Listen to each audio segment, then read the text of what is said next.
thing that got me out of that space was a comedian friend of mine, the late, great Norm Macdonald. That's right. Shout out to Norm. And what Norm did, which I'll never forget, is he knew that I was the biggest Jim Carrey fan in the world. Now, I'm not going to go all into it, but Jim Carrey is talented in a way that you can't practice or rehearse. What a God-given talent. I was fascinated with him. And Norm knew that. And he called me up and he goes, Dave, he says, I'm doing a movie with Jim Carrey. Do you want to meet him? And I said, fuck, yes, I do. And it was the first time I could remember since my father died being excited. And the movie was called Man on the Moon. I didn't know any of this. And in this movie, Jim Carrey was playing another comedian I admired, the late, great Andy Kaufman.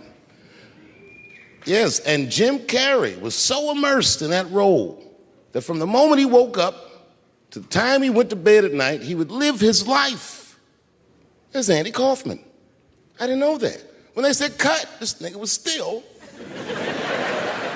Andy Kaufman.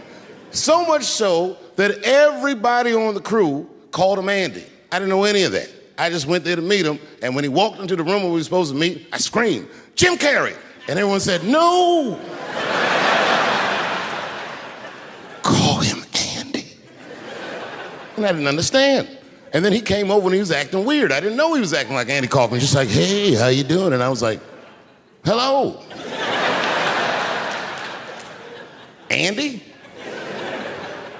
Now, in hindsight, how fucking lucky am I that I got to see one of the greatest artists of my time immersed in one of his most challenging processes ever. Very lucky to have seen that. But as it was happening, I was very disappointed. Because I wanted to meet Jim Carrey, and I had to pretend this nigga was Andy Kaufman all afternoon. And he was clearly Jim Carrey. I could look at him and I could see he was Jim Carrey. Anyway, I say all that to say, that's how trans people make me feel.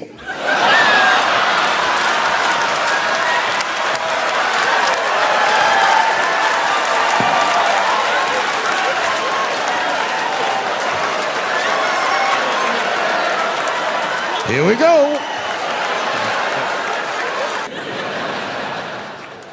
It's too dangerous, man. You know, all last year, I was touring with arguably one of the greatest, if not the greatest, living comedian, Chris Rock. Me and him toured all year last year. And right before that tour started,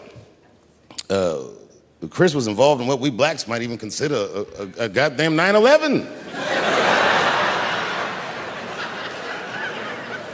Chris got slapped in the face at the Oscars by Will Smith, which was one of the craziest things I'd ever seen. In fact, if you watch it live on television like I did, when it happened, I thought it was fake. I did, and I wasn't sure, so you know what I did? I waited, because unlike you, I know Chris. I waited like 30, 40 minutes, as long as it would take him to get to another party. And I called him on FaceTime, and he picked up. As soon as he picked up, he said, you was the only nigga I had to answer the phone for. Apparently, Obama and Oprah, everybody had called this nigga to see if everything was all right.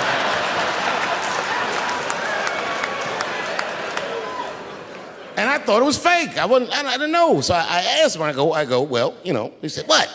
I said, well, did it hurt? And he said, yes, nigga, it hurt. And then I knew that it was real. And then, and only then, was I offended. And I wasn't just offended that he got slapped. That was only half of it. The real offensive part was that after he slapped him, this nigga Will just sat down and enjoyed the rest of his evening. It was crazy. It was just...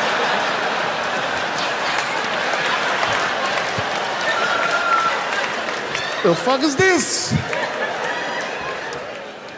And then all year, we was touring, and I couldn't wait to see what he was going to say in his special about this slap.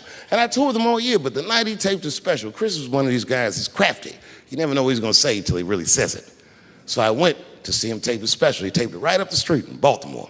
Now, you guys are from D.C., so you know about Baltimore. We all know that through the years, D.C. has been through some very, very tough times. Sadly, Baltimore is still in a very tough time. Not everybody in the world really can understand the depth of Baltimore. Baltimore is so desperate that Tupac and his mother moved from Baltimore to Oakland for a better life.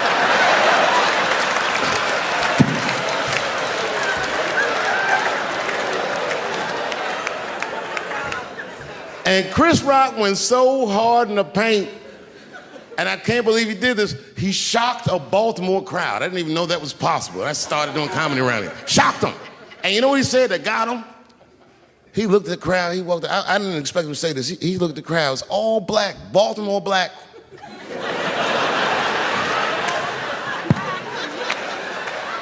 Even if you rich and black in Baltimore, you know them niggas is traumatized about something. And Chris shocked him, and this is what he said. He went to that crowd.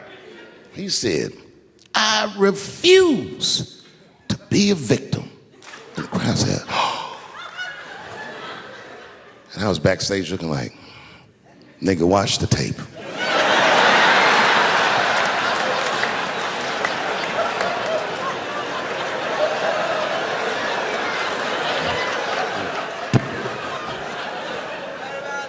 I know it's fucked up, but I tell you the truth.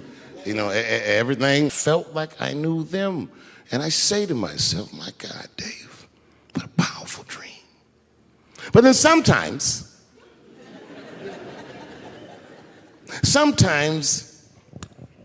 I feel regular. Just feel like myself. Maybe I'll smoke some weed and be at some nightclub and feel shy. But I'll look across the nightclub and I'll see some guy that no one's ever heard of. But this nigga worked all week and got bottle service. And there's bitches bringing Moet with sparklers to him. I picture in my mind he's Persian. He's doing some kind of weird Persian dance. And he got 6 bitches at his table because he got so much liquor, and they all call him saying, "Go Cena, go Cena." And I'll be looking across the room like, oh my God, I'm in that guy's dream. I can hear him telling his friends, "Hey, how was the club last night?" "Man, that shit was fantastic. I had bottle service. I seen Dave Chappelle across the club looking at me like, ooh, who was that?" And that's the trick to life. You have to be wise enough to know when you were living in your dream. And you have to be humble enough to accept when you're in someone else's. That's why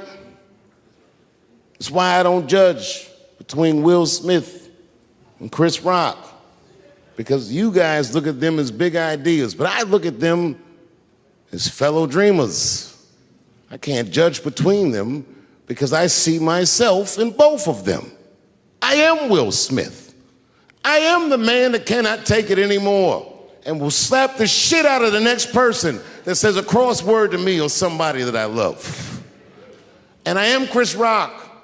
I am the man that can get slapped in front of the whole world and keep my composure so I don't fuck anything up. That is what men do. Men make boundaries. Men enforce boundaries. And men test boundaries. And no man tests more boundaries than a trans man.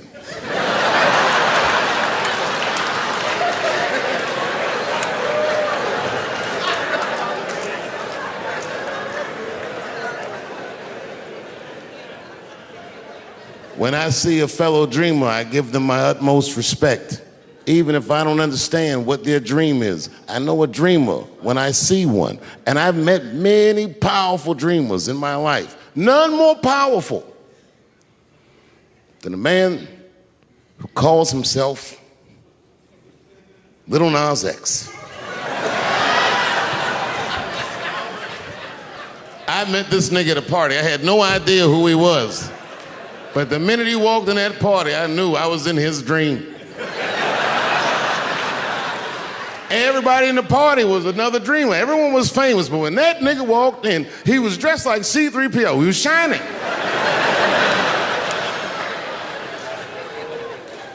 And everyone was like, oh my God, there he is. This one, I was like, oh. I didn't know who he was. And for some reason, out of all them dreamers, he walked right up to me. And he said, I tried to get you in my video. I didn't know what the fuck he was talking about. I said, what? I said, what? What video? And he just looked at me like, you know what video, and walked away. And I watched him walk away. I said, man, this nigga's having a very powerful dream.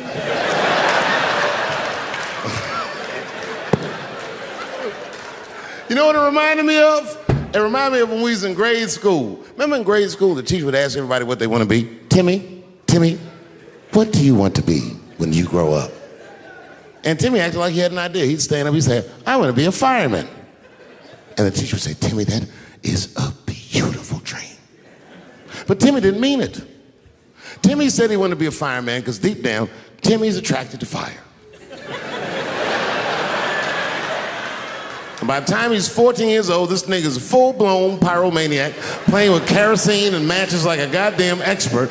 And then one night he goes downtown with his buddies, fucking around with fire, and burns a warehouse down. And he doesn't know it, but there's 13 migrant workers from El Salvador, and they're in that motherfucker. They get trapped, and then they die in the fire. Isn't that a tragedy? It was an accident. He's only 14 years old, but he's black. So they try him as an adult. And Timmy ends up spending the rest of his life in jail. Dream deferred. Burp, burp.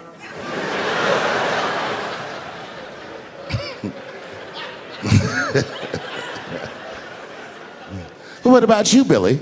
Billy, what do you want to be when you grow up? And Billy stands up and he says, I want to be president of the United States. And the teacher says, oh my God, Billy, that is a wonderful dream. And Billy means that shit. Billy does everything right. That motherfucker gets his grades up. He joins student government. He even does extracurricular activities like show choir just to make his resume look good. He's on track to be president, but junior year he wipes. When he's 16, he gets his girlfriend pregnant and has to drop out of high school to make ends meet. But lucky for him, the local Walmart's hiring. By the time he's 20 years old, this motherfucker makes assistant manager at Walmart. He's the youngest one in the district. He says, oh my God, if I can keep this up for 4 more years, I could be a manager.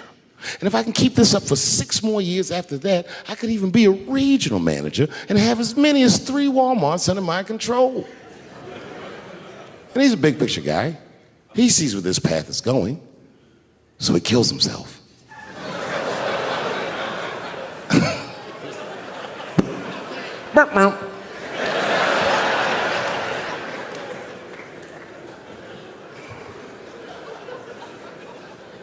Well, what about you?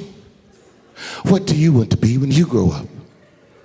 I don't want to say, because I don't want the other kids to laugh at me. Who cares if they laugh? Your dream is yours. Own your dream so they can come true. Say it loud and proud. What do you want to be when you grow up? Little Nas X. And that nigga stood up in front of the whole class. I want to be the gayest nigga that ever lived. I want to do a music video and slide down a stripper pole all the way to the depths of hell and suck the devil's dick at 10 o'clock on BET while all the kids are awake and can see me. Shockingly, that was the only dream that worked out.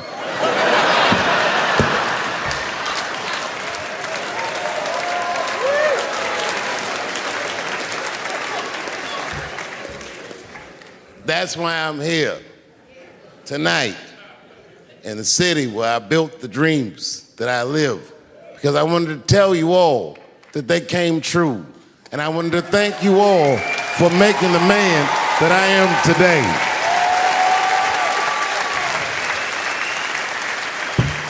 Yes, I am living a very powerful dream. Every time I come to this city and I stand in front of you, I realize that, my God, man, this is not my dream at all. Oh, they were terrible. All these black people call me all kinds of Uncle Toms and shit. I should tell you, buddy, this is a very serious allegation from one black to another. I was incensed. Uncle Tom! How am I Uncle Tom, nigga? You the one that reads the Observer? Anyway, all this shit goes down, and Saturday night rolls around, and now Trump is the president, and I'm hosting Saturday Night Live.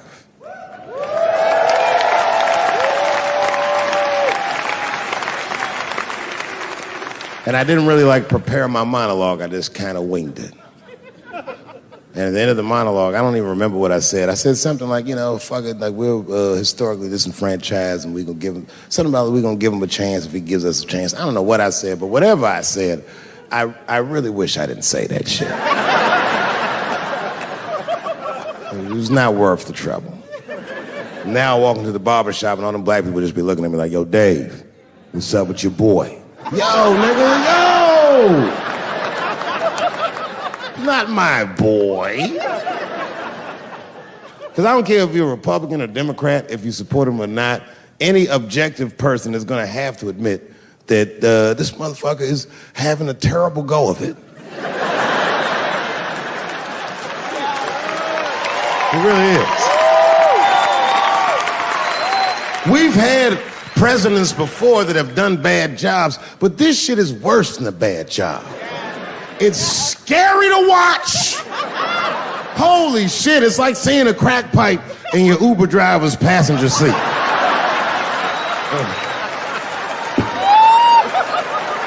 The fuck is wrong with this guy?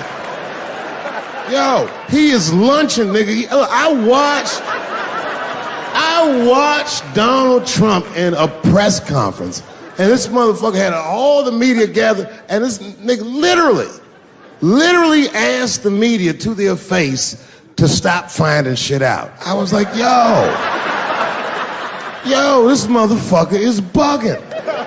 And then, I'm not even making this up, his lips started sweating. His lips. Have you ever seen a motherfucker's lip sweat?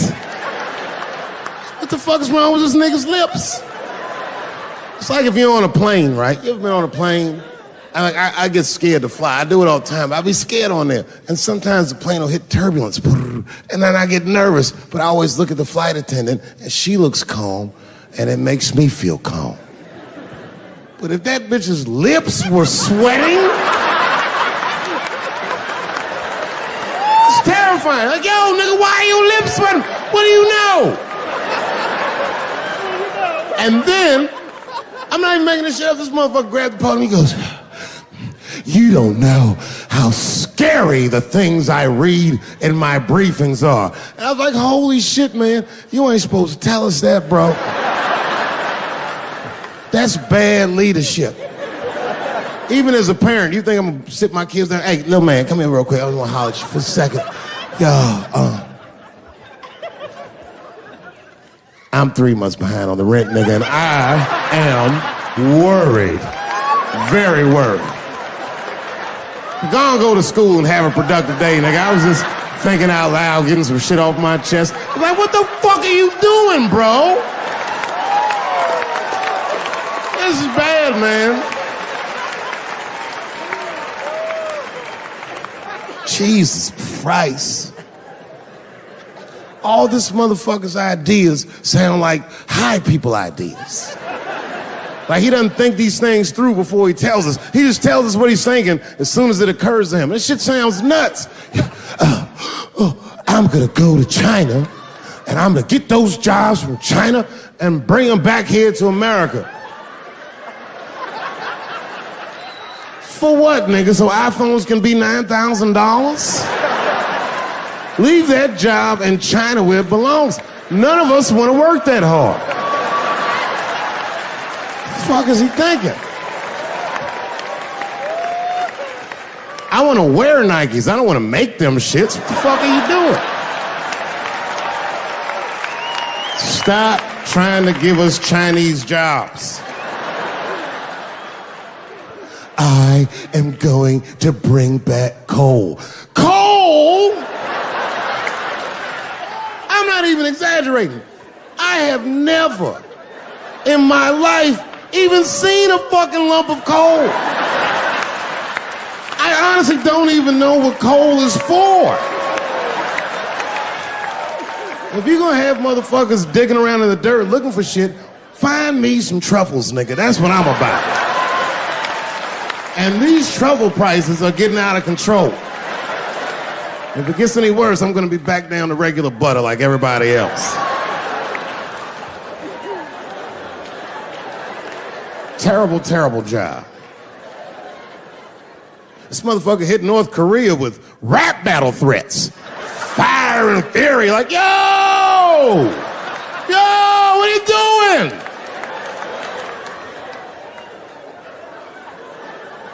It's fucking Korea, man. Kim Jong-un is a scary motherfucker. He might be as crazy as Trump. Some scary shit. And if you one of them naive motherfuckers that thinks that a war with Korea is going to be easy, then you don't play Call of Duty at 3 a.m. like I do. Because that's when the Koreans play. Fucking 8-year-old Korean kid took out my whole goddamn platoon last night.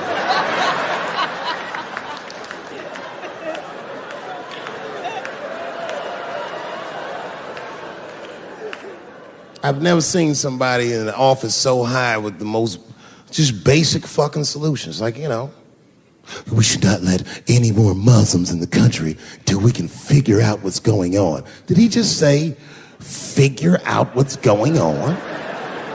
Who doesn't know how to do basic math? Let's count it out, okay? There's been 17 mass shootings in the United States. 4 of them were done by Muslims. None of those 4 Muslims were from any of the 7 countries in your stupid ass original band.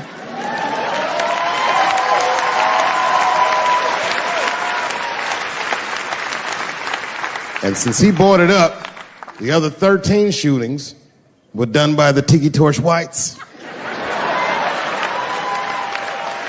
These are facts. And you don't see me trying to ban white people from the show to keep the rest of the audience safe. It's a fucking terrible idea because it's mean and it's racist. And most importantly, it would be catastrophic to my bottom line. If there were no white people here tonight, I might leave this bitch with $1,800. This man needs to realize that we all need each other. And that's why we will never, ever be able to beat China. Because everybody in America is racist, and everybody in China is Chinese. This motherfucker called it all wrong. And don't believe the media either, because as all this shit is happening, the media is trying to make us believe that the extremities amongst us are the norms. We can disagree, that's fine. And most of us are keeping a cool head about this shit. You know what I mean? Americans generally respect one another's beliefs, even if they don't share those beliefs. I know I do. I respect everybody's beliefs, except Amish people. Because they are the only ones that I can say clearly their God is wrong. The speed limit is 75 miles an hour in Ohio, and 1 lane of traffic is blocked by a goddamn horse and buggy. Nigga, your God is ridiculous. All the Amish people around my way know me too. Not from television, obviously. They know me from the streets. Because when I see them horse and buggies, I'll pull the Porsche over and talk to them. Ezekiel, are you sure that God doesn't want you to have any of this technology or this energy? Huh? Huh? I can't hear you, nigga. Let me turn this air conditioner off. What did you say? And them niggas be like, get away from me, ye. Ye tried to tempt me like the devil. Devil? Nah, bro, I'm trying to put you on to the game, Zeke. It's a big world out here, nigga. I just went 25 miles in 30 minutes. That's a day's journey for you. You don't even know what the weather's gonna be tomorrow, do you? I do. You don't even know that there's a valuable Pokemon right on your shoulder. Beep, ta-ta. Then I drive away. Huh? Oh, my vape pen? You want to hit my vape pen? Oh, sorry, nigga, I'm trying not to get herpes. My bad. I've been playing cat and mouse with herpes for 30 years now, buddy. Every night I go to the club, I'll be like, not tonight, herpes. No disrespect, I'm not saying you have herpes, I'm just saying 1 out of 5 people do. So let's just all be careful around this motherfucker and make sure that we leave with the lips we came with.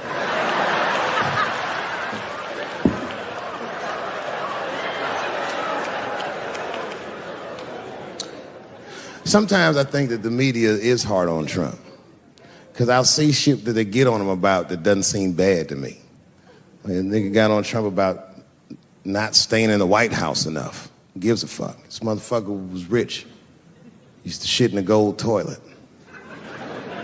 It's true. I don't know if you've ever been to the White House. It looks like a very nice place to work, but I wouldn't want to live in that Scooby-Doo ass house either. That shit's terrifying looking.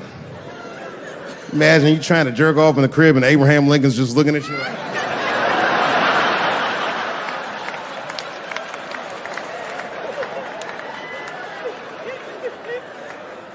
Shit, Bush didn't stay there either. He was rich too. He was like, fuck that, I'm going to my ranch in Texas. Obama was the first motherfucker to move into the White House like, this is a nice place. Look at this rug.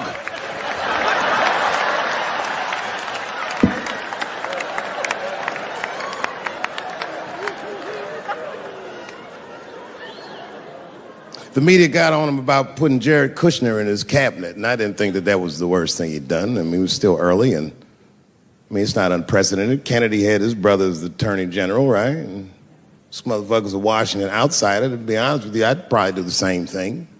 As a matter of fact, I do. You think I go to a Hollywood meeting with all them white folks by myself?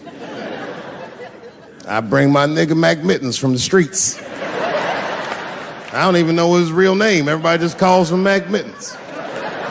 But I know he's not qualified to even listen to these meetings, but this motherfucker just makes me feel good. And all the white people look at me like, Dave, do you mind asking your friend Mac Mittens? Oh, boy.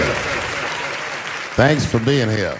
I don't know how you get to be in this audience, but you lucky motherfuckers. Hey, thanks, buddy. I love you too in a very impersonal, heterosexual kind of way.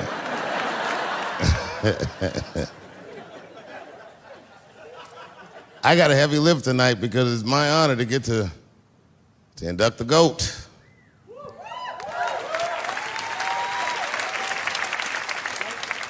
Richard Pryor.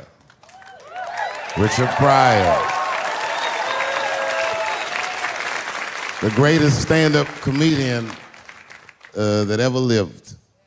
You know, not to make it personal, but, you know, comedians love Richard Pryor, and there's a story that we always revel in of him walking off stage in Las Vegas in the middle of a show. When he did it, whoever promoted the show told him he'd never work in Vegas again. And he said, I don't care. He said, if you said I'd never fuck in Vegas again, I'd be worried.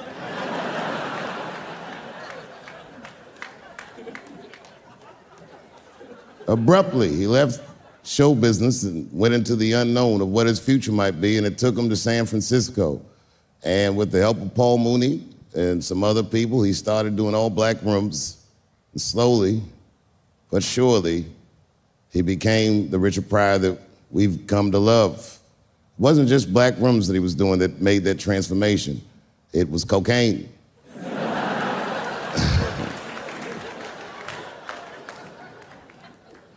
Sometimes I'll see a comedian have a great joke, and I'll say, man, I wish I wrote that joke. But the joke will be about something personal, and I know that that person lives through something very difficult to be able to say something that funny about their own life. And Richard Pryor was like that.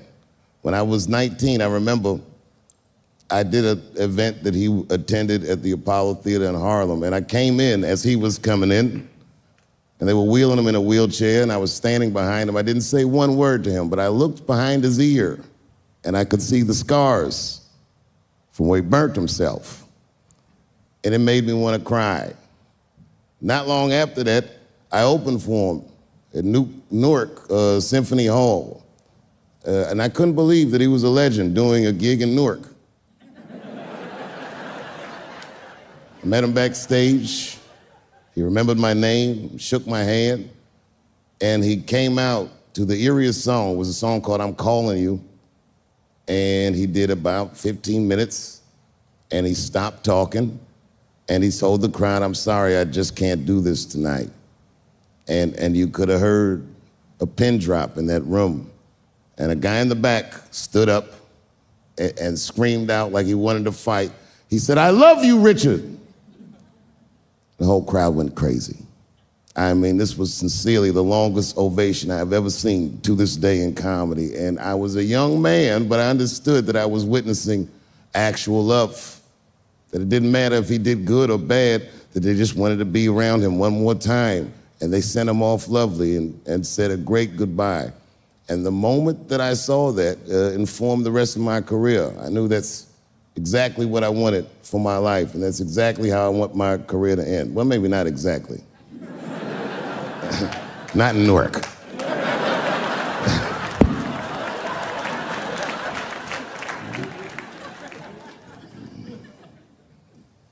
Paul Mooney was a big influence on me as well, and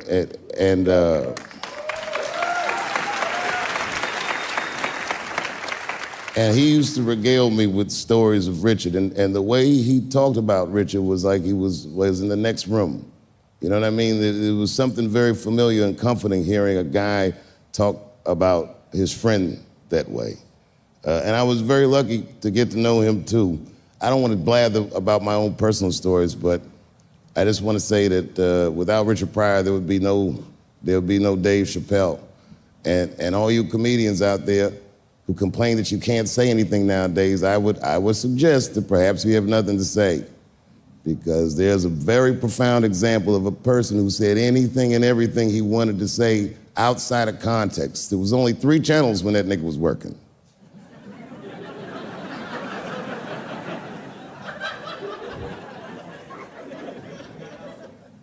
It's nothing to be afraid of if you saw a person be this courageous at such a high price. So please, ladies and gentlemen, make some noise for Richard Pryor.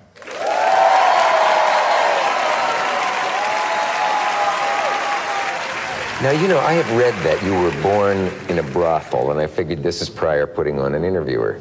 No, I was born in my mother's womb.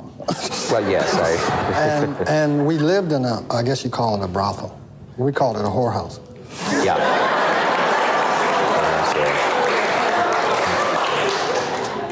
But it was home to me. It was And I remember tricks used to come through our neighborhood. That's where I first met white people. They come down through our neighborhood to help the economy. Nice white dudes, though, because I could have been a bigot. You know what I mean? I could have been prejudiced. I could have been prejudiced.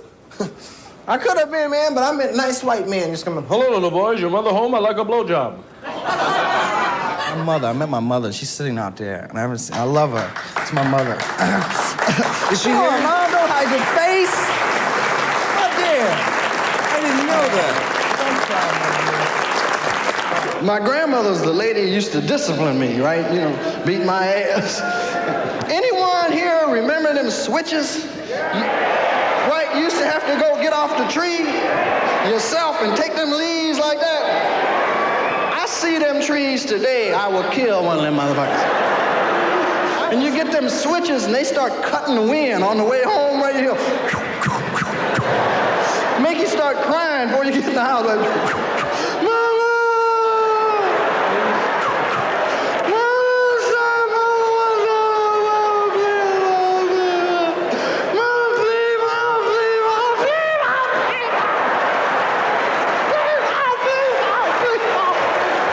you big in Europe?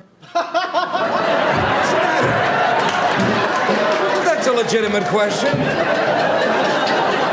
Gee, he thinks I'm great. Just a moment. Wait, he thinks I'm funny. Just a moment. I got to laugh, not you. Just a moment. What do you mean, just a moment? Sometimes pain is funny later on. Like, you know what I mean? Like what? when I was in jail. I was in jail for income tax evasion. Right? When? Last year. How much time did you get? I got enough. Because I told the judge, I said, I forgot about my taxes. He said, you remember next year, nigga? And when you don't use sensitivity when you're having sex, right, or share some of your soul, nothing's gonna happen. Because men really get afraid, man. Men are really scared in bed with women because you got to have that macho shit be working. It's hard to say, did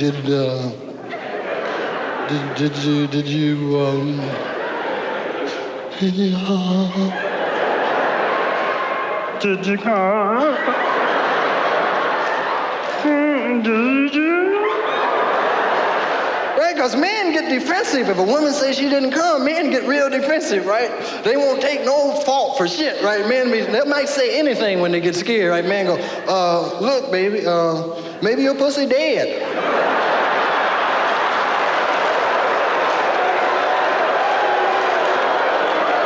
And women always have a great comeback, right? Women say, well, why don't you give it mouth-to-mouth resuscitation?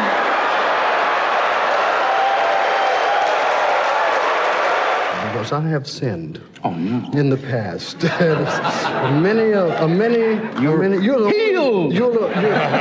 the only white man alive that's ever touched my head without being killed.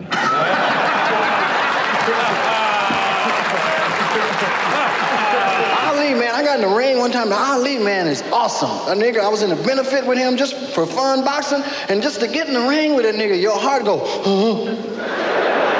No, because something make you say, you know, I'm in this motherfucking ring and shit. And does everybody know this is for fun?